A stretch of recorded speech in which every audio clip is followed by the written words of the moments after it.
Phase Hero episode 61.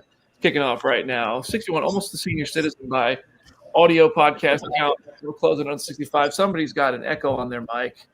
Not sure who it is, but I'm hearing myself back through the channel. So we'll get that sorted real quick. Jamie, seems it might have been you as you muted. Do you have headphones in? Oh, I don't know. Well, BD here, joined today by Aaron Perrine. Hello, BD. What's going on? Oh, Phase Heroes going on. It's a chunky one. We got Jenna Anderson. Hey, everybody. We got Jamie Jurak, and I think she's getting her microphone sorted. She just dipped out for a second. She'll be right back.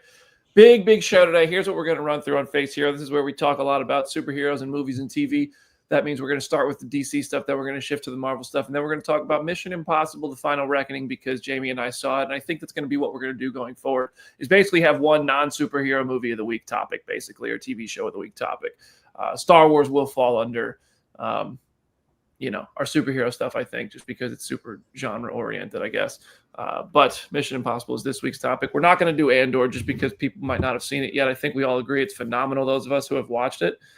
So today's show is Superman trailer, Peacemaker Season 2 trailer, Spider-Man Noir dropped a teaser, Ironheart trailer's finally here, X-Men might have a director, or at least is thinking about a director, and then reactions to Mission Impossible: The Final Reckoning, because as I said, Jamie and I got to see it on Monday. Jenna, how you feeling today? Overstimulated. Absolutely. I cannot wait to talk about the Superman trailer. The second we're done recording this, I'm going to go keep recording my trailer breakdown. It's a big week and a big day. It's a big week and a big day. Aaron, you doing all right? Yeah, doing all right. Was wondering, I'm like, this is so much trailer. I didn't know if we were going to actually be on time today because there was so much trailer. I thought somebody might just drop another one. We made it. We even got little fancy graphics at the bottom to let people know what we're talking about and when we're talking about it. It took me a minute to get all those done. So our rundown document that we usually glance at for talking points is very, very bare bones today. But instead, we have graphics, so that's cool. And Jamie's here. Hello, how's that echo? How do I sound? Are we good? You sound like you finally don't hate Phase Hero confirmed. Where have I been? I've missed you guys. I let me tell you, life's crazy, but I'm here. Welcome back to the party. We missed you too. Jamie and I got to hang out in LA and see Mission Impossible. Like I said earlier, we're going to talk about that at the end of the show. No spoilers for Mission Impossible, but we will share our thoughts on the movie in a moment towards the end of the show. First, it's the Superman trailer. Let me get it up here. Boom. Bam. We are not going to play it because that's an instant good riddance from Warner Brothers on YouTube. Let's see if we can. There we go. But Jenna, let's just start with you. What did you think of the Superman trailer? Because, we know you're excited for this one. Well, shout out to the marketing for continuing to keep us on our toes. They posted the poster on Monday at 11. They posted the teaser on Tuesday at 11. Then they posted this at 10:50. And suddenly I was like, wait, what? I have extra 10 minutes to just process this. I think it is so wonderful. I think it is showing us so much of just this universe and just the energy and what we can expect of just the vibe of this movie, while also giving so little away. There are still so many questions we can raise about what the actual plot is, what certain characters may or may not be, what's going on, but we still just have the heart of all of these characters and of Superman. David Cornsweet is killing it in this trailer. He is incredible. And I'm just blown away. It's everything I could have wanted. Aaron, what'd you think? Very good trailer. I mean, I said on Blue Sky, James Gunn make Cleveland look like $1 billion. So I was going to be here regardless on day one. And there's just a lot of heart, a lot of weirdly affecting Americana to the whole thing, which I feel like is just a plus. Excited to see more. Didn't think we get so much of our Justice League in this trailer either. That's nuts. Yeah, the shot of them above Cleveland, Metropolis, is pretty damn cool. This one right here. Yeah, that's pretty cool. And these are the Justice League, I guess, if that's what they're called, as assembled by Maxwell Lord in this movie. According to the merchandise that has already been released, so this isn't technically a spoiler, they're called the Justice Gang. And you can kind of see the J and G on the emblem. So a precursor to a league, but still a team. You think we'll see like a Hall of Justice I mean, there were rumors they were filming because there's the one building in Ohio that is very clearly the model of the Hall of Justice. So I wouldn't rule out anything. I think it definitely would be like a nice button to end the movie on, of like setting up at a Hall of Justice somewhere. But I don't know. They have so much they have to do first. Jamie, what'd you think? Oh, it just looks so rich. I love these colors. I love that it's not muted and drab. It's just like it pops like it's a comic book, and I love that. And I woke up 20 minutes before the show started, so I'm back here backstage scrambling to watch these trailers before we start. But I did it. I was a little taken aback when he yelled at Lois, though. I was like, damn, he got a little angry. But I'm excited to see what these people do. Rachel Brosnahan, I love her so much. And like every little bit of her in this trailer, I'm like, I'm going to be obsessed with her. Like, I love Amy Adams so much, but she was just never the right Lois, I don't think, even though she's one of my favorite actors. And I think Rachel's like the perfect casting choice. I will say, to the point of him yelling, I feel like it's him as Superman doing it. I feel like he's kind of like playing it up a little bit. And it's also like, he's also justifiably being like, why is there so much bureaucracy around me just trying to be a good person? So like, it worked for me in the moment. But yeah, at first I was like, wow. I also just like, I know Jamie will appreciate this. I love the like screwball comedy energy of how quickly they talk over each other. Like they're cutting off sentences before they're even done talking. And they said that like screwball comedy stuff was a huge influence on this relationship. So you can so clearly see that in this scene. And you wouldn't see that in a typical interview. So it's going to be interesting to see, Lois Lane trying to put her journalist hat on with somebody who she knows and has such a close relationship with. And they're both going to be, do you get PR Superman or do you get Superman? Do you get journalist Lois Lane or do you get Lois? And I think that's going to be really interesting. And that's why they're talking over each other and this emotion is coming out. Every famous person is trained not to do this. You know what I mean?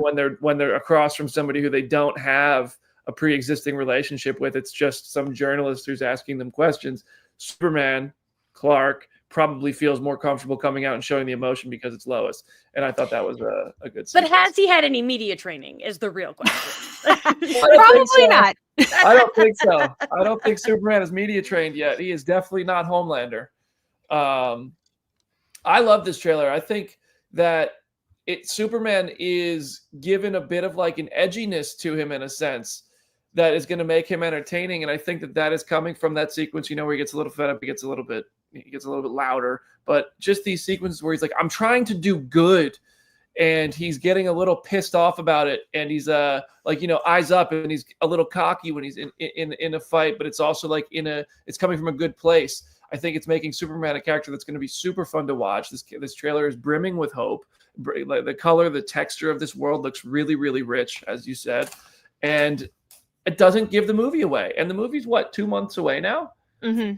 And we just got our first trailer with dialogue in it. This is the Hammer of Baravia right here. This is a character that is made up for the DC universe, not a character from DC Comics. We only know that because there was a newspaper that said Hammer of Baravia in the teaser, so we're able to piece that together. The Engineer looks great. We're seeing her already using her powers. I'm curious if her powers are part of her suit where she's creating those blades that she creates in the Fortress of Solitude, or if that's like something that is like inherent for her. Jenna, what are you thinking about that? Canonically in the comics, she like basically replaces her blood with liquid nanites, and then that's how she has the ability to do all of that. So I think it's going to be something very similar. I don't think it's going to be her exact origin from the comics. I don't think they're going to fold in a lot of the Wildstorm universe stuff that kind of predated her, but I think it'll be something where she has the technology to do that and then is in Lex's office as a result of that, basically.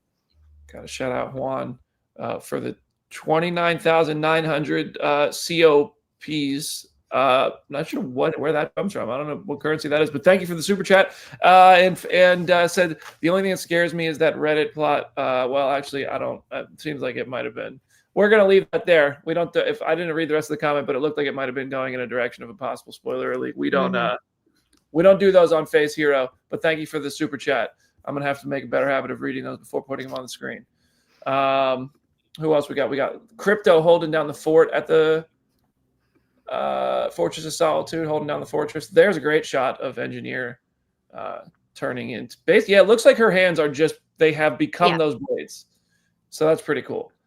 The shots of Crypto. This is a CGI dog, people. The Milkbone commercial they put out earlier this week, like people kept thinking it was a real dog. Like it is insane how well the VFX are working. Obviously, it's the same team that worked with James on Volume 3, so they have experience with CGI animals, but like it is outstanding how good he looks. I'm usually very critical of CGI animals. A big pet peeve of mine is how bad they always look, and I'm like it's hard to impress me in this area, and I'm impressed. Also, I just love how much they're promoting this dog. Like the trailer ends with a dog. Everything's about the dog because like and it's like a bit of a merch thing, I think, and that's okay, but people like love dogs. That's just People a love fact. dogs. People love dogs. I think it's getting people who wouldn't normally pay attention to a Superman movie. They're like, Superman has a dog, I'm in. Like that's all they need. And like that's effective marketing. We saw it with Baby Groot, so it might as well work here. Well, that's the Superman trailer part of the show. I think we all love the trailer. Anything else we want to talk about? Mr. Terrific and his ship looking badass, going to work out here on some bad guys. Anything else you want to talk about, Jenna? Can I spend Aaron? 2 seconds on Lex? Please. I mean, I know that they wrote this movie a while ago, but a very, very rich guy, and his primary motivation being, why aren't we talking about me, is very, very good. It's going to probably hit very, very nice this summer. The shot of him crashing out and just screaming delighted me. Where's that at? This one? Yeah. Yeah, like Lex Luthor at his best always needs to be a little bit of a hater, and I feel like this movie already seems to understand that just in the bare minimum that we've seen. I feel like James also in a couple shots used a bit of like a wide angle lens zoomed in on Lex to make his head look really big.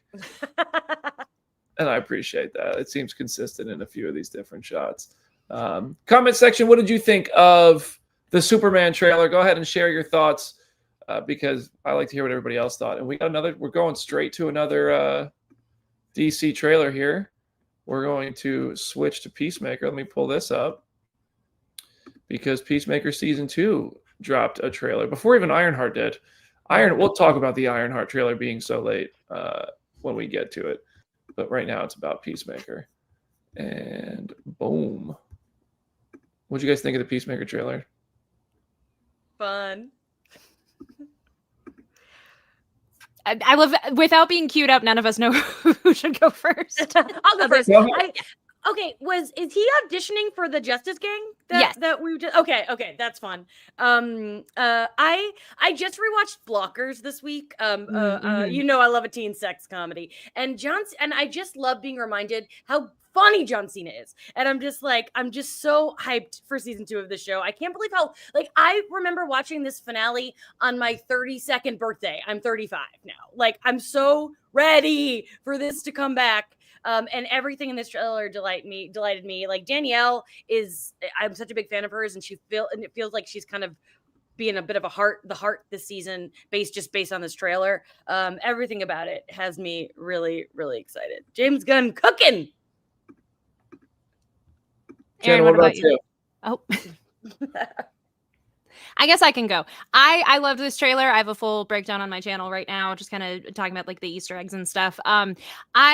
People had feelings about Max Lord and about Sean Gunn, whether or not he looks like him and has the bowl cut and everything. I think to Aaron's point about seeing a rich man kind of crash out, I think it'll be fun to see what his arc ultimately is. And I love the dynamic between the three of them. Isabella Merced is having a hell of a year so far, and the year's not even half over. Between this and The Last of Us, I love seeing her in as many things as we are seeing her in. And knowing that they're in this season and that they get to kind of be a little bit more lighthearted and just talking about random stuff delights me. But I think this trailer is really fun. Again, it shows so much without really giving anything away. There are so many theories about the potential plot. There's I'm sure we'll get into the thing at the very end of the trailer, but we still really are just being sold on the vibes and on how great this cast is, which is the perfect way to kind of reacclimate us for season 2. Mm-hmm. Aaron, I know the R-rated, super violent, somewhat raunchy stuff is not your bag usually. This was one of the big surprises that year it came out. I don't know what year it came out because time is an illusion, but I really was kind of surprised. And then unfortunately at the end of it, I kind of was like, I don't really love that last chapter, but the rest of it was so solid that I'm willing to go. You have him with a CGI eagle that is his best friend. Dare I say, more of the Peacemaker tone of who John Cena is should be in that heel turn that we're currently experiencing. Probably, maybe, sort of. I'm always down to see what it is. The weird, whatever the heck's going on with them doors, it gives Zoomers and millennial people PTSD because I'm like, wow, you got to be careful going through doors where you don't know where they are. The big blue monsters and Monsters eyeballs. Inc. Yeah. Yeah. They're like a ride coming out, but yeah, like I'm interested. I'm just it has been a minute, and I forgot somehow. Like until Jamie said that, I'm like, wow, it really was that long ago. I hadn't considered it. This shot right here is what I really want to see. I'll watch the entire thing for this to figure out what What's the going heck's on here? going What's on happening? Yeah. So the theory online was, is he meeting DCU Peacemaker and is he gonna like kill him and take over his life or whatever? I don't think that's the case, because if that was true, the Justice Gang scene at the beginning of the trailer kind of loses its meaning a little bit. But I feel like this is some sort of pocket universe, like just an alternate version of him where maybe he's like a little bit more, 50s Americana, jingoistic, even more so than he already was in these movies. And maybe we see something with that, because there are shots in the trailer of him wearing this Peacemaker's costume but talking to other characters, so it'll be fun to kind of see like what that switcheroo ultimately means. But I'm excited. For audio listeners, we're on the frame where Peacemaker with the Peacemaker logo in reverse on his chest puts a gun to the back of Christopher Smith's head and says, "Who the F are you?" I don't know. I kind of think it's a fun theory that this is like DCEU Peacemaker meeting DCU Peacemaker, and this is how one of them continues the story and kind of is the one remnant of the DCEU that gets plucked out and thrown into the new DCU story. At the same time, I just don't even know if that's necessary. And I'm the canon snob, and I know it. But I think it's a clever way to do it. And James has said we're going to address that. We're going to talk about how we're going to make it make sense. So maybe this is just like, you know what, that Peacemaker is the only character that's actually going to continue and have any memory or connection to the DCEU. And this new DC universe's Christopher Smith never became the Peacemaker we know, and the new Peacemaker takes over. But then you don't have the Rick Flag storyline, which seems to be the main thing here. It's a build from the Suicide Squad where he killed Joel Kinnaman's Rick Flag, and now Rick Flag Sr., the father of that Rick Flag, is after him. So you need that sort of continuity for any of this to make sense in the first place. Question: do you think that one has to watch Creature Commandos to watch this season of Peacemaker? Okay. I don't know. I think it'll depend on how, like, what Rick Flag ultimately has going on. Because I feel like there's going to be acknowledgments to what happened in Commando specifically with him, but also that storyline ultimately wasn't the main driving part of the later episodes of Commando. So I'm sure they'll explain it, but you would definitely be enriched in having watched that ahead of time. Also, it's like he's going to have the mini arc between Commandos and Superman and Peacemaker. So it'll be interesting to see like what that ultimately is. Yeah, I mean, I think it's one of those that if you watched it, you might understand a line of dialogue better than people who haven't, but I don't think it's going to be sort of required viewing. But I still recommend people watch Creature Commandos because it was very good, Anything else on the Peacemaker front besides Jennifer Holland's character having toxic masculinity? Love that. A good fit. Tim Meadows? Yes, please, and thank you.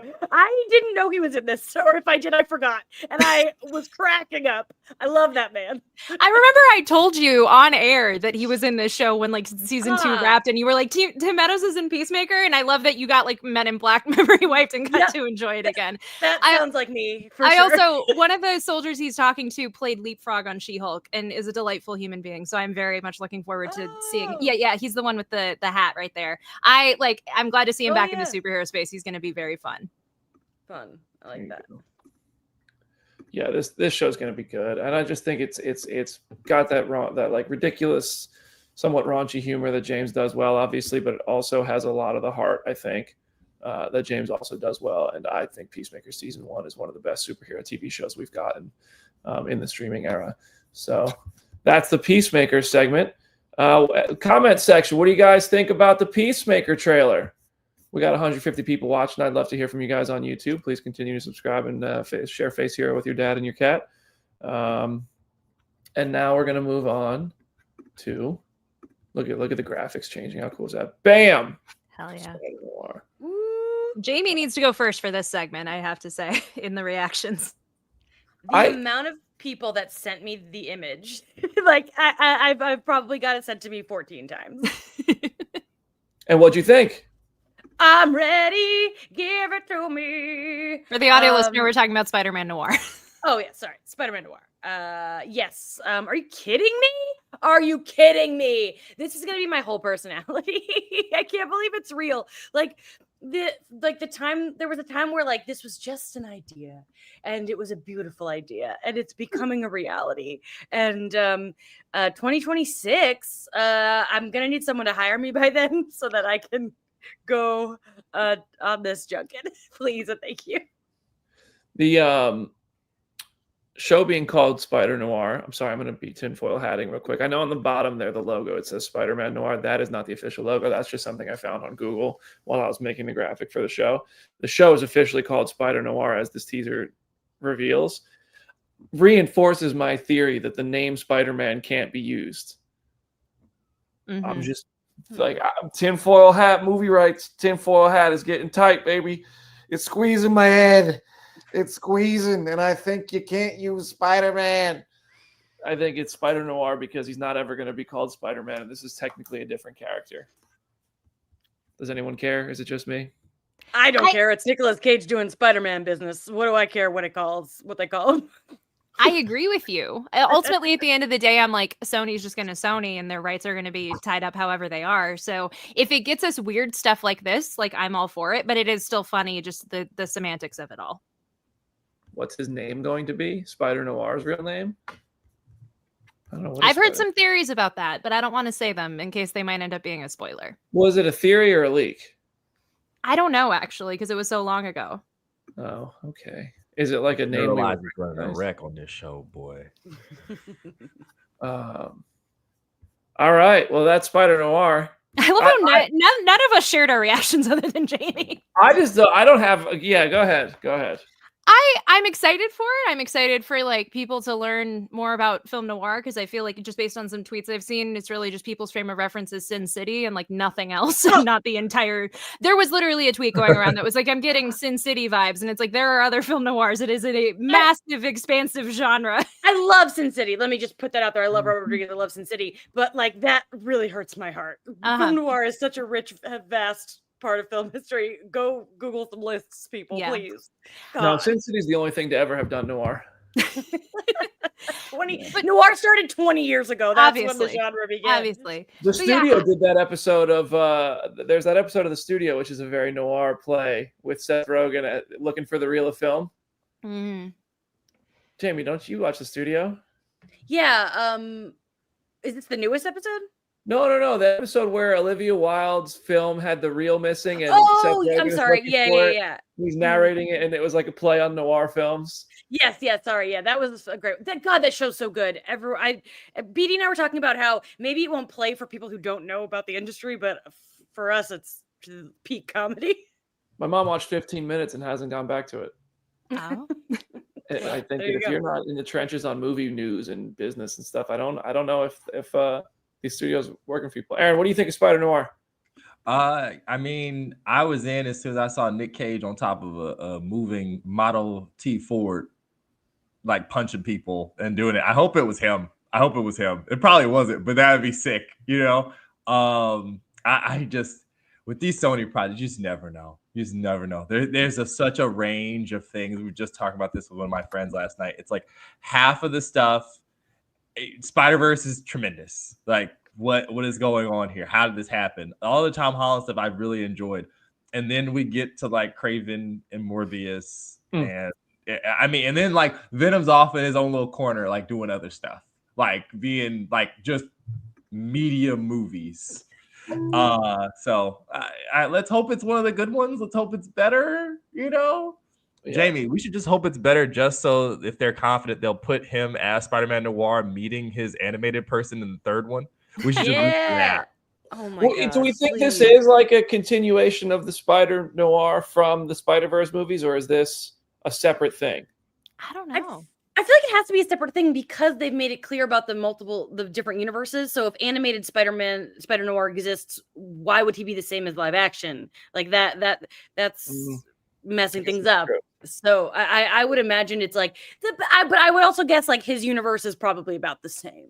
You know, One of those. That's The my same guess, as Peacemaker with the DCU in Yeah. DC. Wait till he pulls out a Rubik's Cube at the post-credit scene for after the episode's over, and then Jamie would be like, oh no. I would prefer it's the same thing and all connected. I would just think it'd be fun to, I like continuity. I'm a snob. But I don't think it's going to end up being the same thing and have any sort of direct connection. It's also going to be available in black and white and in color, right? I read that. I didn't verify that. It's interesting to me because I was going to say this teaser almost, because we haven't seen film, like comic book stuff in this kind of black and white thing, almost looks like a fan film in a way. Like there have been so many fan movies that are very much made with this kind of aesthetic. But so I'm curious to see how it looks in color and in black and white, because there's an art to kind of shooting in both and color grading in both, definitely. I have too much to watch. Why are they doing this to me? Come on. I'm not doing it. There's no way I watch the whole show both ways, but I'll probably No. watch the clips in both formats, and then I'll pick one to watch it in, and that would be it. But that's a cool idea. I never went back and watched Werewolf by Night in color, if I'm honest. Me neither. Doesn't. Oh, Really I think I did. That doesn't I preferred black and white. Tony preferred color. That was the household consensus. But that's Ironheart also like time. 40 minutes. I'm sorry, like it's not a whole TV show. It's 40 minutes. Yeah. Yes, yeah, big difference. That is a validly a very big difference. Ironheart finally released its trailer, and more than anything in the trailer, I just feel like the timing on this is odd. Releasing this trailer the same day as the Superman trailer is odd to me. I don't know how long before Daredevil Born Again they released that trailer. I don't know what the new model is for promoting the Disney Plus shows, but I do feel like, why is this trailer, why is this show just getting everything except a push? I agree with you. I was definitely surprised. I'm glad at least that this dropped before the Superman trailer today, because if it had dropped like an hour or two after, it would have gotten completely buried, I feel like. Yeah. But yeah, like it is a very noticeable and interesting choice to make that, and also to announce that it was coming out on the same day after Superman had already announced that their trailer was coming out today. Mm-hmm. Like I know people have already speculated and worried of like what is kind of the fate of this show, how are they feeling about marketing the show and promoting it and stuff, and like seeing stuff like that, I can see how that complaint can be made. It bums me out. I just why are they doing it this way? Like, I don't want to harp on when I was at D23 in 2022, but that was like 3 years ago that they showed us clips. Like, I'm like, 3 years, and I just don't understand why. It just feels like they're dumping this in a way that bums me out.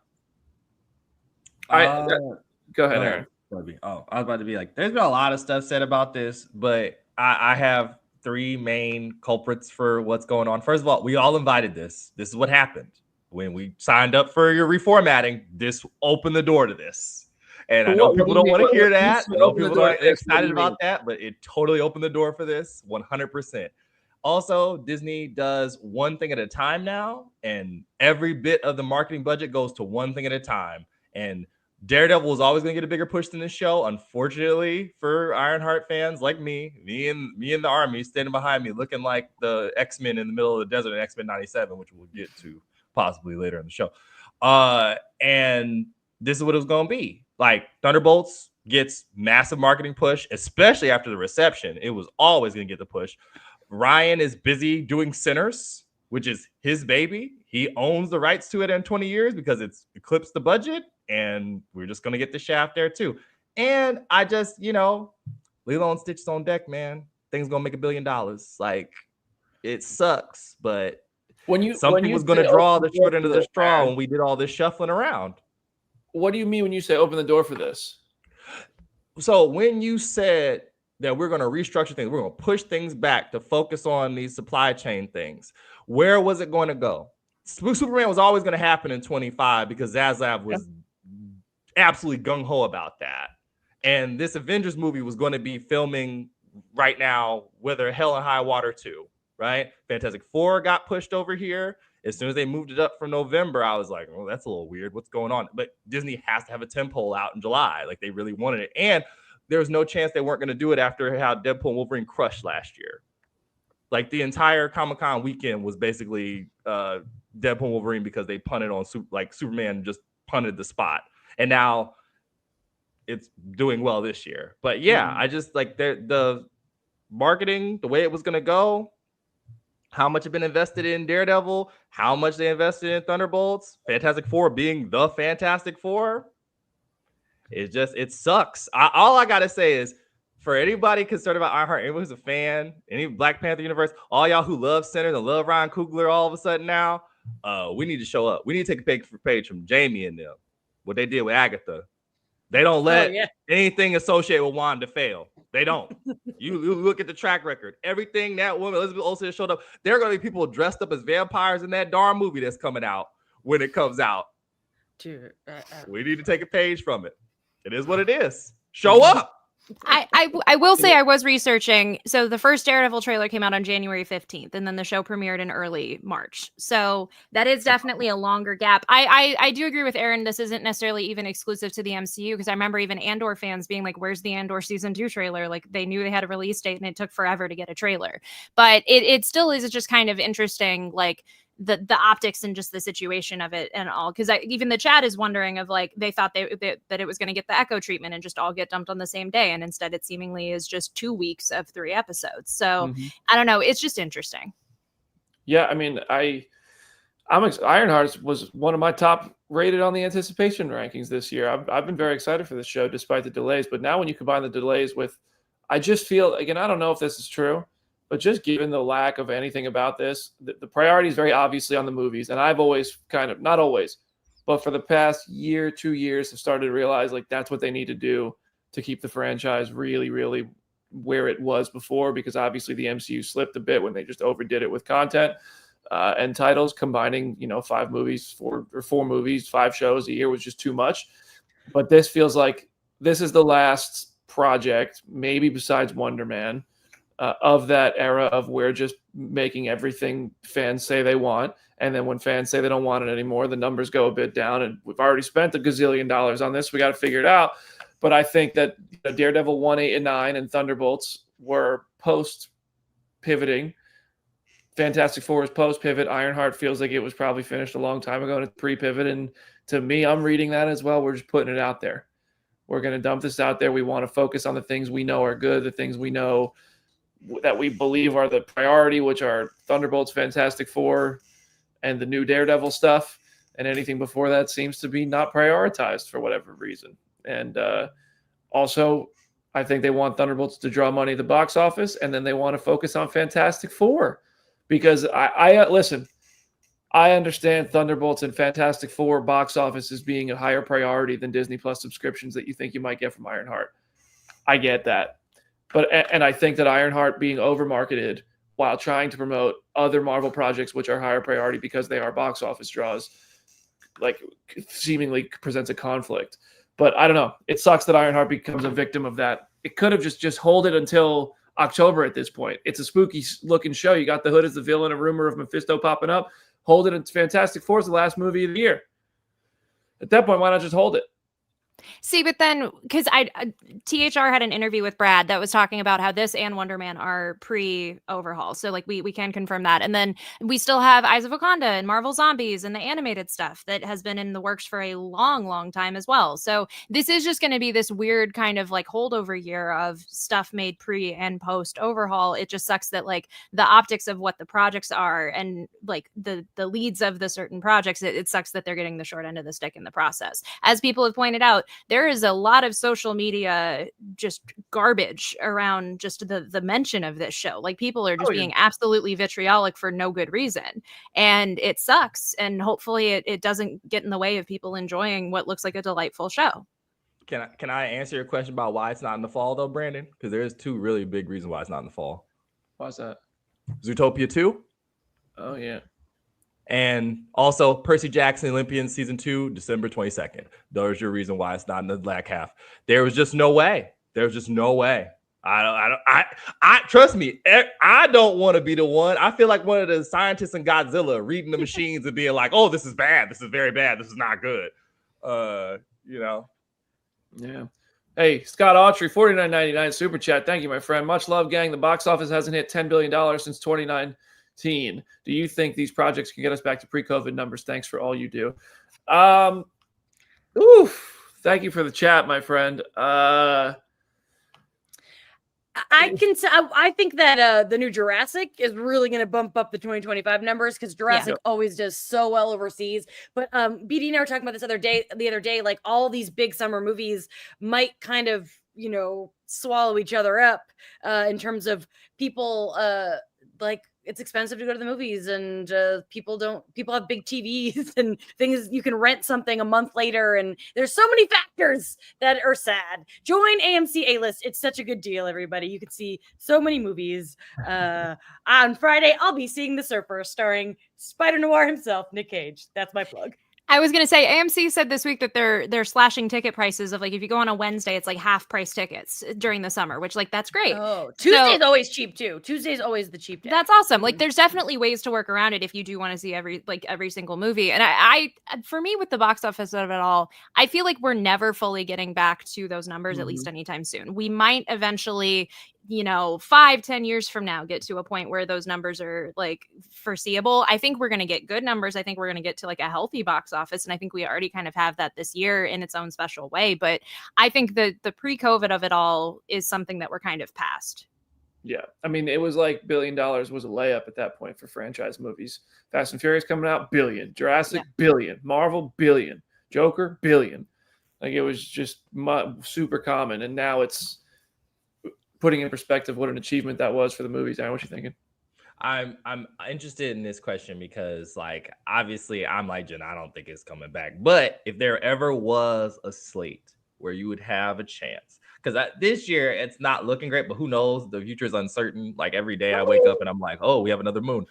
2026 has Avengers, Mandalorian Grogu, Supergirl, Toy Story 5, a 28 years later sequel, right? Scream 7, the live action Moana, Minions 3, Super Mario Brothers sequel, Jordan Peele project we know nothing about. What?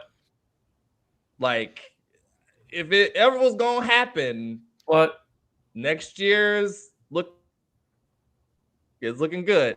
What? I love the movies. Yes. Now this year has some bangers left off the top. I mean, if this is to be believed here, I think that Scott came in the comments and said 2.5 billion so far this year. Lilo and Stitch is about to put up $1 billion. I mean, or close. Fantastic Four, Superman, Avatar still this year. Yeah. There's still a few big Jurassic, like we said, still a few big movies this year.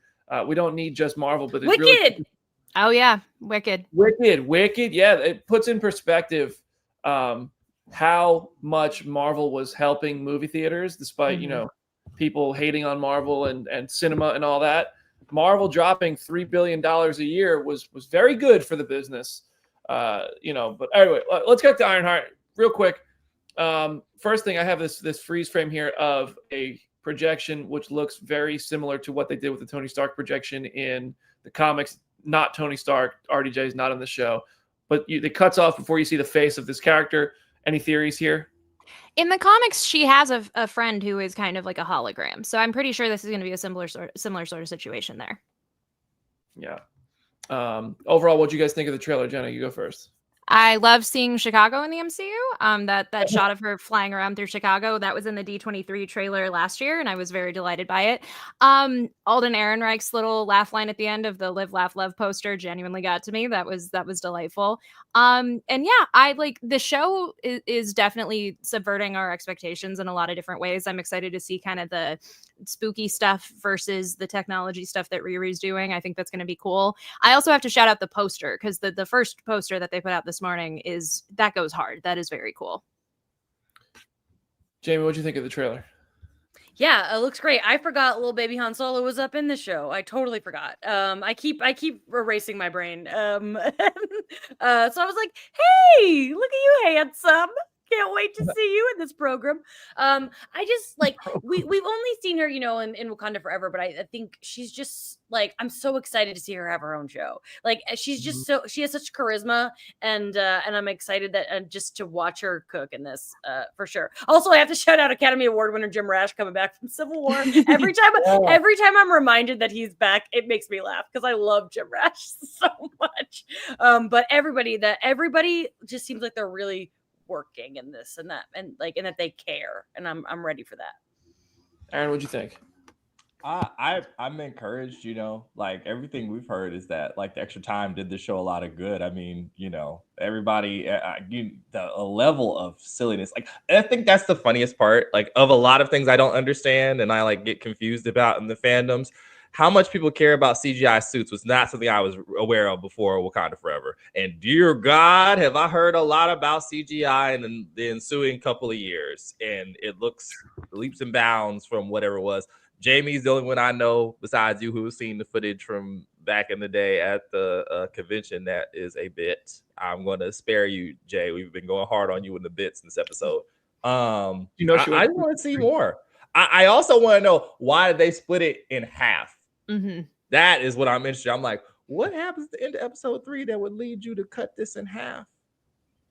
Because Disney Plus is usually episode 4 is where everything goes to what. Yeah. These Andor chunks, I feel like they're just like experimenting. I was gonna say, like let's see what happens. Yeah.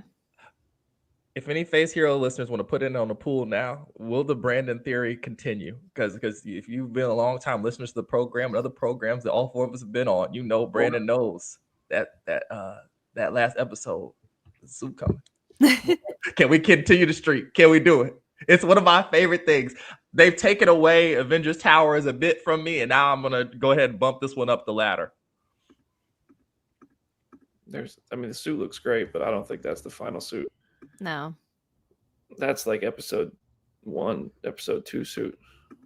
Maybe end of episode 3 or before the break. Mm-hmm. Yeah, I bet you there's a new suit. Come on, you know it. This, by the way, is pretty sure the rumor on this one is that's Obadiah Stane's son. Mm-hmm. Calling all the way back to Iron Man 1. Alden Ehrenreich is. How about them apples? If he says box of scraps at any point, there's going to be chicken jockey levels of hooting and hollering in the fandom. This could be given his relationship to Stark Industries and stuff, I feel like this sequence could end up being sort of that version of like that moment in the comic where Riri sees all the suits for the first time and just kind of geeks out over all the Iron Man suits.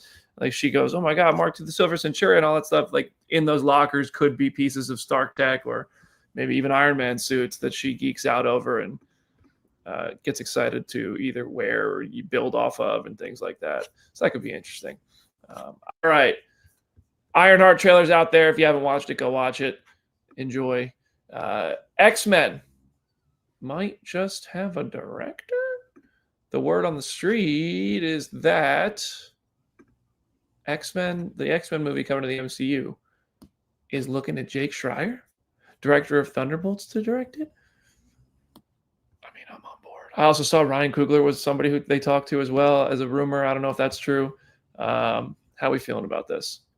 I love it. I think I always knew they were going to kind of go with somebody who was already in-house and not necessarily draw on a new name to do something as big as the X-Men. And I think if that was going to be the case, Jake clearly has such a love and such an understanding of the comics and just of how to get really complex character arcs out of crazy costumes and stuff like that. And so I think, and he balances a really, really good ensemble. So I think all of that together with the X-Men, he can make something really cool. He's proven that he knows how to direct a team. And in my opinion, any name that's not Simon Kinberg close to the X-Men makes me happy. Like, as long as we get Simon Kinberg as far away from X-Men as we can, great. It sadly means we are going to be stuck with a Star Wars trilogy from him. But, they got to put that man somewhere for some reason. I'm such a hater. I'm sorry. I'm just gagged. I just want to see how it turns out. Like, what are we working with? We don't even know what the team is. That's a huge determinant of all this stuff to me. it's almost like he's proven that he can do a team dynamic, but what team are we talking about here? You know what I mean? Like, I think we'll learn more. It also, more than that, to me, this signifies that post Secret Wars, folks, this is the movie. This might be the first movie after Secret Wars. Like, that's what it's gonna be. You know, they need to steer that shit better than they steered it in the first entries post Endgame. And not even that the first entries were bad. It was just the timing of it and the lack of connection and the I mean, something happened that kind of prevented those connections. Well, sure. But also I mean, yes, we had COVID and all that, I know, but like they were filming projects on top of each other. That is true. There was no time to sit here and go, they liked WandaVision. Let's make sure we get Wanda in a project or do something or fast track a Wanda project. They liked WandaVision. Doctor Strange is already changing directors 3 times. Let's get somebody else on here, change the script, and disregard most of what happened in WandaVision because we're already moving. You know what I mean?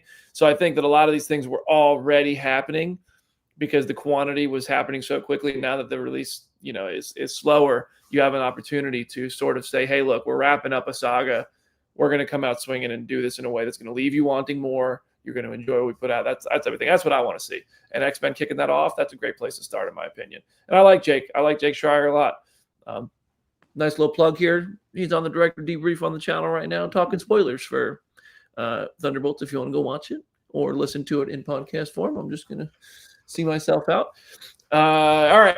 Anything else on the X-Men front we want to talk about with Jake? Anybody else want to weigh in? Got thoughts? I also want to plug our Paul Jenkins interview from last week because he also talked about Jake being very just receptive of the comics and very just championing all of that. And I think that is further proof that he is a good person to be directing this because there is so much X-Men lore. There's so much stuff he could pull from. And if he has a reverence for it going in, that's definitely different than how a lot of the Fox first did things. So that's a good sign. Speaking of X-Men lore, should we talk about the quote of the year? Should we Y'all should have seen our group chat when Jamie dropped this quote. God. I can't. Okay. Kelsey Grammer is just you don't have to. We can move on. I don't have it verbatim, but Kelsey Grammer was basically Beast is the Martin Luther King Jr. of Marvel or whatever. But he was also saying that he's like Beast in a way that he was kind of calling himself Martin Luther King. And as I said in the group chat, I think Kelsey Grammer is the worst person I will give public love to. Dude, it's just fun. You have to laugh. What is there even to say about it? It's funny. It's just an obtuse. We're all allowed one or two. I think we're all allowed a couple. I like that person, even though they say some dumb shit every once in a while. As a comic fan, it is doubly funny because Beast has been kind of problematic in the comics for the past couple of years. He's basically been a war criminal. So for him to say that, not that I expected Kelsey Grammer to ever look at a comic book, but just the optics of that, comics Twitter had a lot of fun getting that quote because they were they're absolutely not, no way. Can we put Stamina's quote on the screen, please? No. The next one. The next one. Oh my God. He will be known as that in all polite conversation with me forever now. Thank you. ML Kelsey is what the comment said, by the way. Oh boy. Aaron, any thoughts on this one? Any thoughts on him? Yeah. Or on civil rights era? Or on the idea of Memphis? We don't have to spend any more time. Man, listen, buckle up. It's gonna get more unhinged as we get towards Doomsday, baby. These actors gonna say whatever to a microphone, and we at press tour. Whatever.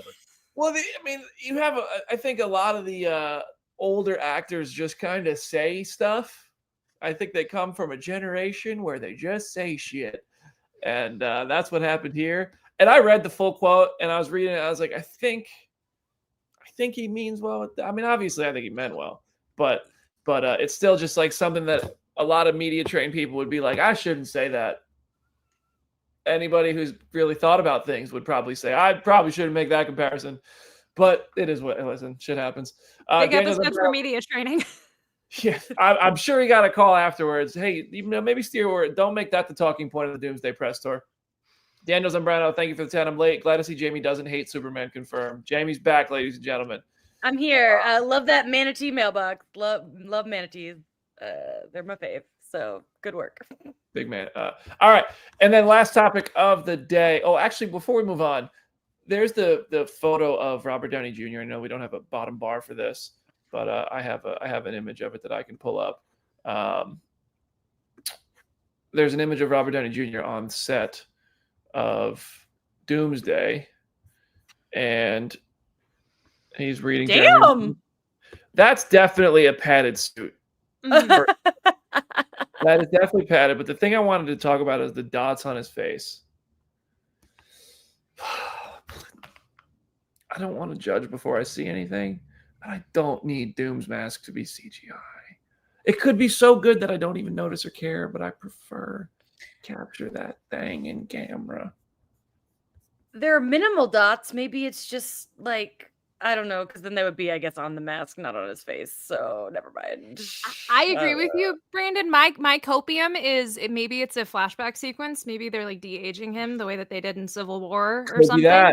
And they're just showing like here's Doom's history or whatever. But I agree with you. Maybe it is so seamless in the movie that we all end up loving it anyway. But because there is a way to do masks very expressively. Like I love Orm's in the first Aquaman movie, like the way that his eyes are able to move and stuff like that. But I don't need it. I don't know. I'm just trying to have copium until we actually see something. And I see a lot of people in the comments shouting out it could be like a disfigured mask effect. And I still would prefer a prosthetic on his face or, a makeup artist getting an opportunity to do that. But maybe Downey doesn't want to sit in a chair for 6 hours a day every time.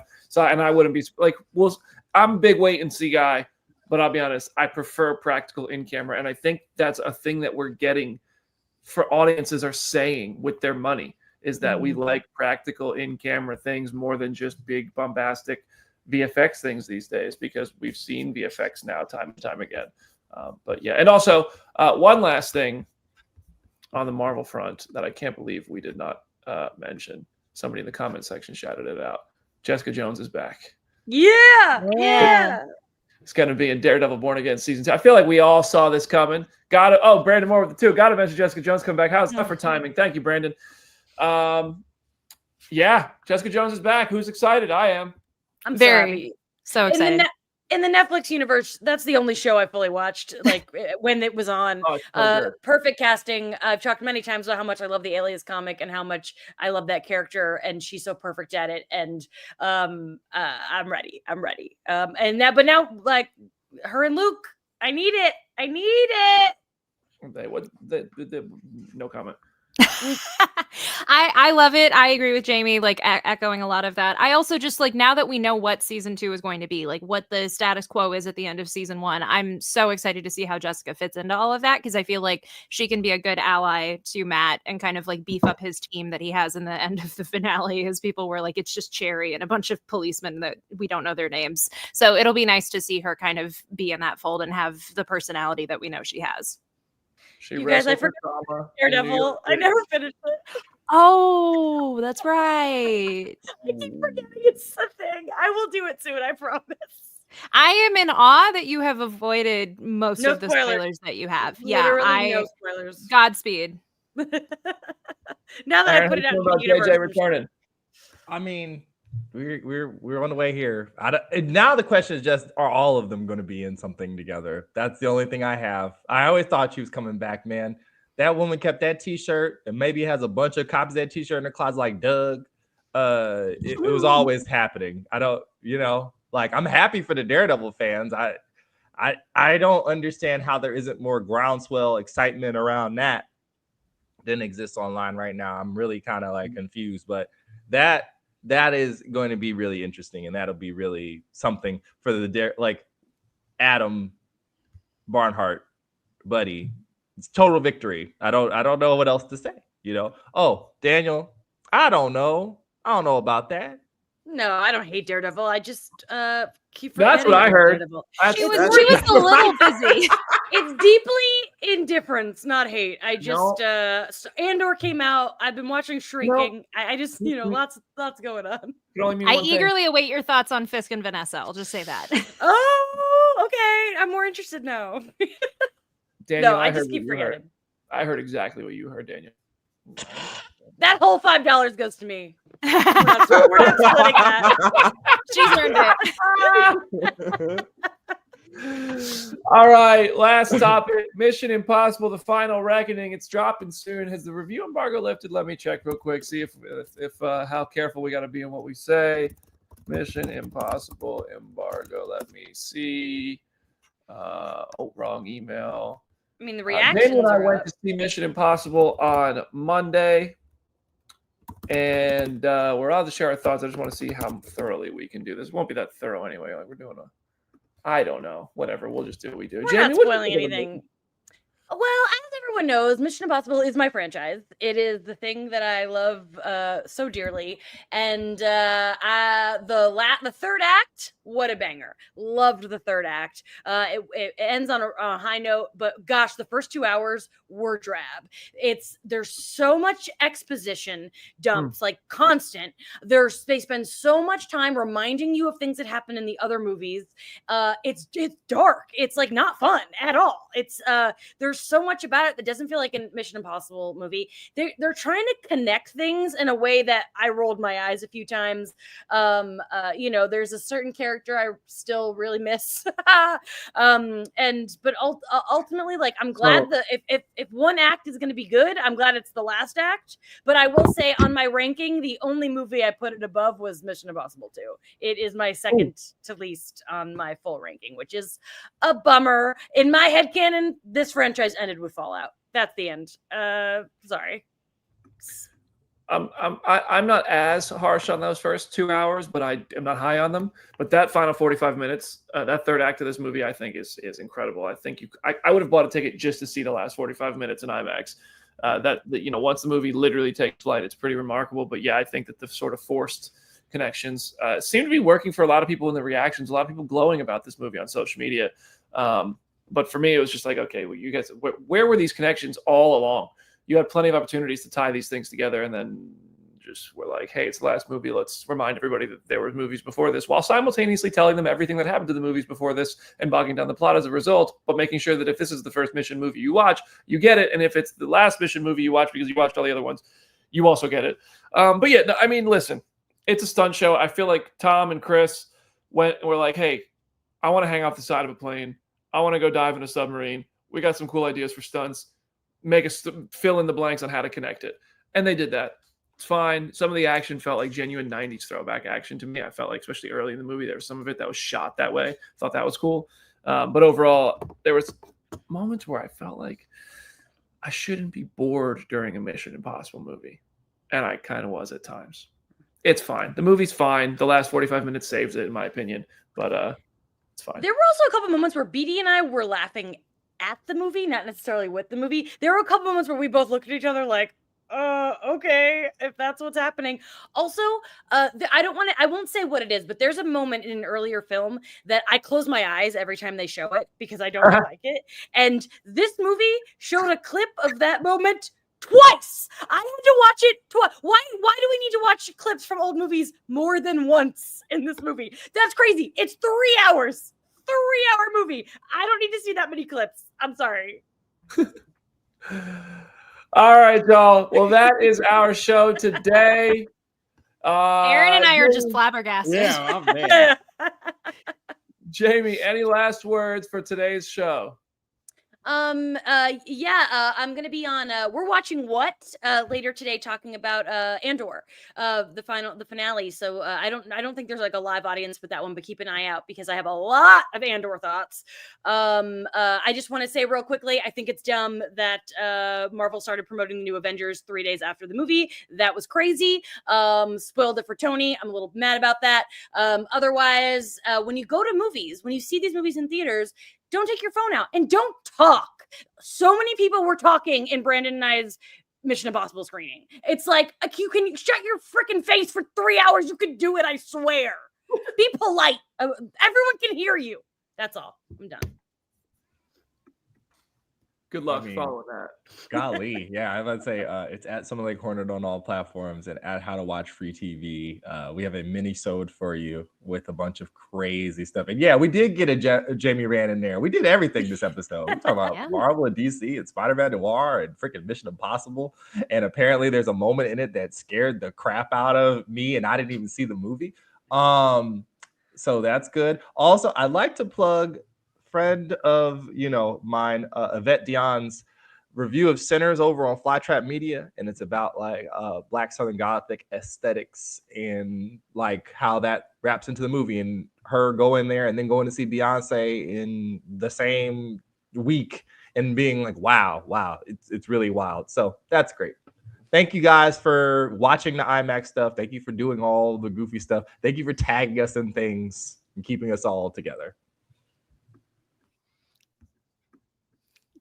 It's at Hey It's Jenna Lynn on social media. As always, go read some comics and go subscribe to my YouTube channel, which is at Go Read Some Comics. Literally, the second we log off of this stream, I'm going to continue working on my Superman trailer breakdown. So keep an eye on that because I'm definitely looking forward to sharing that with y'all. If James Gunn is going to watch Jenna's video, you should too. And I'll tell you right now, James is probably watching it. Thank you all so much for hanging with us today on Face Hero. This was a fun episode. We had a lot to talk about. Maybe we'll just stick to Wednesdays. I don't know. We'll figure it out. We moved because of Daredevil. We didn't want to go back to back with the Daredevil episodes, but I don't really know that we're going to do Ironheart or like individual show episodes just because this is what gets downloaders. And to be honest, releasing videos on YouTube get a lot more views if it's just a pre-produced video. So we'll figure that out. But we will still do reviews and things like that for episodes and shows, or like shows as a whole for sure.